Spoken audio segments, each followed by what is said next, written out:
One day, your dog stops getting up right away when you call. They don't greet you at the door or follow you from room to room. And at first, you tell yourself it's nothing. They're just tired, maybe the weather, maybe their age.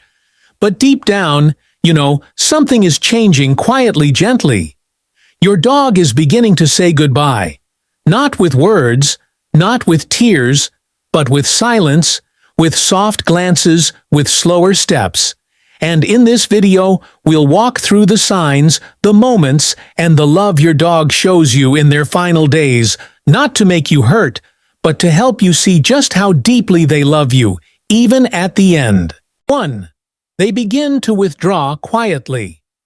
You may notice they no longer sleep beside your bed, but instead move to the hallway or the kitchen floor. Somewhere close, but not quite as near.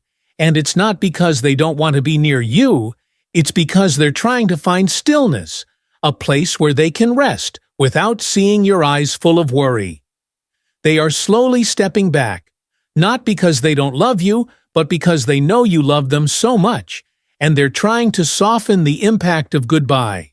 They might stop barking at the mailman, stop reacting to the doorbell, stop demanding dinner at the same time each day. And every little thing they stop doing feels like something inside you is unraveling. But what you must understand is that they are not disappearing. They are preparing in the only way they know how, by giving you space, by becoming still, by quietly saying, "I love you, I trust you, I know you'll be okay." 2. They eat not for hunger but for you. And there may come a point where they turn their head away from the bowl entirely. And you panic, you try again, different food, more flavor, warm broth, you even feed them with trembling hands, and when they finally take one single bite, you exhale like someone just saved your heart from breaking. But they're not eating because they believe they'll get better. They're eating because they know you need them. Do they feel your desperation in the way your voice changes when you call their name, and they know the look in your eyes when you kneel in front of them, with hope and fear tangled together? So they eat, they lick, they chew, not to fill their stomach, but to calm your heart, to give you a little longer to believe they're okay. And when they turn away again and rest their head, it's not rejection, it's not defeat. It's them saying, "I gave what I could, I still love you, but I am tired." And that's the moment you begin to understand that love sometimes looks like a few bites taken out of kindness, not hunger. 3. They try to follow you even when they shouldn't. You'll find yourself wanting to carry them to lift them up, so they don't have to struggle. But they resist not with force, but with pride. They want to walk, they want to move on their own, even if it hurts, even if it costs them everything. Because for years, they followed you without hesitation. They were always by your side. And now, even when every step feels like walking through deep water, they try. They shuffle behind you with determination. And when they pause and look up at you with tired eyes, they're saying, "Don't treat me like I'm broken. Treat me like I still matter, because I do." And so you slow your steps. You wait for them. You walk together, even if it takes 10 minutes to go 10 feet. Because that's what love does. It adapts. And those few steps become sacred, a ritual of loyalty, a silent promise that you still belong to each other, even if the world is changing, and even if time is running out. They look at you longer in silence. You sit on the floor beside them one evening and feel their gaze, not piercing, not needy, just present and deep. And it holds you in place, like a weightless hug, like a thread between hearts. And in that moment, it hits you. They are seeing you not just as you are now, but as you've always been, to them, the one who fed them, walked them, held them, laughed with them, scolded them, forgave them, played with them, cried into their fur. They're remembering it all, and they want you to remember too. They want you to know that your presence, your voice, your being has been the most important thing in their entire life. They are not watching because they're worried.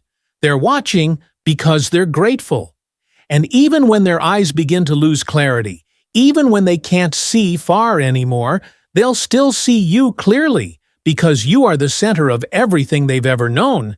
And they want that image of you to be the last thing they take with them into whatever quiet place comes next. 5. They rest in the places that feel like you. You begin to notice a pattern. They no longer sleep in their own bed, the one you bought just for them. They ignore the cushion, the orthopedic foam, the warmth. Instead, they seek out your spot on the couch, or your old hoodie tossed on the floor. And when you try to move them, they glance up with eyes so full of quiet need that you leave them there, because you finally understand they're not choosing comfort. They're choosing memory. They're choosing scent. They're choosing the last pieces of you they can hold on to when their body is fading and their senses begin to dull. It's your scent that remains your presence, that wraps around them and brings peace. And when they curl up in your blanket or press themselves into the dent you left in the bed, they are saying, "I love you. I feel safe here. I want to stay close, even when I can't move anymore." And these places become their sanctuary, their final resting spots filled with love. They no longer chase the world. They only chase the parts of you that still linger in the fabric, in the shadows, in the warmth. 6. They try not to make you sad. There will be nights when you cry alone in the kitchen or behind the bathroom door, thinking they won't hear, thinking they're too tired to notice. But they do. They always do. And the next morning, they lift their head a little higher. They push their nose into your palm. They wag that slow, tired tail. And it's not because they feel better. It's because they're trying to help you feel better. They've always known how to read your pain. And now, even in their weakest moments, they respond with the same love they've given all their life. And maybe you think you're being strong for them, but they are being strong for you too, even more so. And it's that selflessness that will stay with you long after they're gone, because even at the end, they were thinking of you. They were holding you up in the only way they could, and when they finally sleep for the last time, they'll do it knowing they did everything they could to protect you from their own goodbye. 7. They hide their pain because they love you. As their days grow shorter, you'll look back and realize the signs were there. The hesitation at the stairs, the way they shifted their weight when standing, the little flinches, the moments when their breathing changed slightly. But they never cried, they never whimpered, they never asked for help, because they didn't want you to carry the weight of their pain. They knew you would have given them everything you had to make it go away. And that was the one thing they didn't want. They didn't want your sorrow, your helplessness, your guilt. So they bore it, silently tucked it deep behind wagging tails and steady eyes. And you may feel angry at yourself for not seeing it sooner, but that was their gift. They wanted your days to be filled with love, not worry. And even when their body betrayed them, their love remained constant. They weren't hiding because they were afraid they were hiding, because they were brave, because loving you meant more to them than even their own comfort. And in that final truth lies the most powerful message of all love that chooses silence, so the one they love can keep smiling even as goodbye draws near. 8. They begin sleeping more often and more deeply than before. At first, it feels like they're just tired. Maybe the weather's too hot, or the walks were too long. Maybe age is catching up. But over time, you notice something shifts. They don't just nap anymore. They retreat into sleep, into long, still hours, curled tightly or stretched loosely across a space where light barely touches. And you call their name softly, and they stir, but not fully. Not right away. Their ears flicker, their eyes blink, but the energy to rise, to join, to engage is no longer there. And slowly sleep becomes their escape, their place of comfort, their way of slipping away gently from the noise of the world. And from the fear in your voice, they don't want you to worry. So they sleep through it. They rest through your pacing, through your whispered questions, through your breaking heart. And in that sleep, there is no pain, no pressure, no need to pretend, only peace and the softness of time winding down. And when they wake, they lift their head just to find you, just to check that you're still there, because even in their dreams, they are never far from you. 9. They start seeking quiet moments alone, even when they've always been close. You've always known them as the dog who follows you everywhere, even to the bathroom. Always close, always present, always needing to be near. But now, something changes. You find them lying alone in the hallway with their back to the door, or in a cool corner of the laundry room, or outside in the shade. Not waiting for you, not watching the door, not listening for footsteps. And it feels strange, it feels like distance, and you wonder if you did something wrong. But this is not distance, it's grace. It's their way of preparing, of separating slowly, without alarming you, of choosing a little space. So you'll begin to get used to what it might feel like when they're gone.